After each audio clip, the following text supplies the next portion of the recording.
ମାଛ ଝୋଳ ଆଜି ହେବ। ହେଇ ମୁଁ ସୋରିଷ, କଞ୍ଚା ଲଙ୍କା, ଜିରା ଆଉ ପିଆଜ ରସୁଣ ଟିକେ ନେଇଗଲି।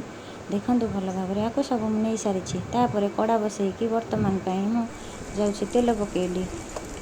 ତାପରେ ମାଛଟାକୁ ଗୋଟି ଗୋଟି କରି ପକେଇବି। ଦେଖନ୍ତୁ ଦେଖନ୍ତୁ ଦେଖନ୍ତୁ।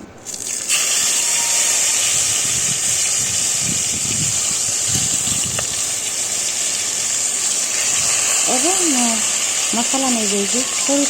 ସୋରିଷ ମସଲା ବାଟିକି ରଖିଛି। ଆଉ ଟମାଟର, କଞ୍ଚା ଲଙ୍କା, ଆମ୍ବୁଲ 2 ଖଣ୍ଡ ନେଇଛି। ଓଃ କି ଟେଷ୍ଟ!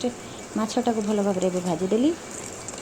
ଏବେ ଦେଖିବା ଆମ ମାଛଟି ତରକାରୀଟା କେମିତି ଟେଷ୍ଟ ଲାଗୁଛି। ବର୍ତ୍ତମାନ ଚାଲନ୍ତୁ ଦେଖିବା। ମାଛ ଭଜା ବର୍ତ୍ତମାନ ଚାଲିଛି।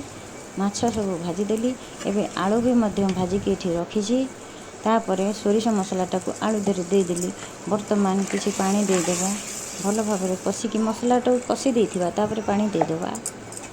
ଆହା ହା ହା ହା ହା, ଆଜି ଭାତରେ ପୁରା ଉଡ଼ିଲା ଆଉ। କିଏ ଖାଇବ? ମାଛଟା ଏବେ ଦେଖ। ଓହୋ କି କଣ ଝୋଳ! ହେଇଗଲା? ଖାଲି ଭାତରେ ଟିକେ ଗରମ ଗରମ ଭାତ ନେଇ ଆସି ମାଛ ଝୋଳଟାକୁ ସର୍ଭ କରିଦେବା। ଆହା କି ଟେଷ୍ଟି!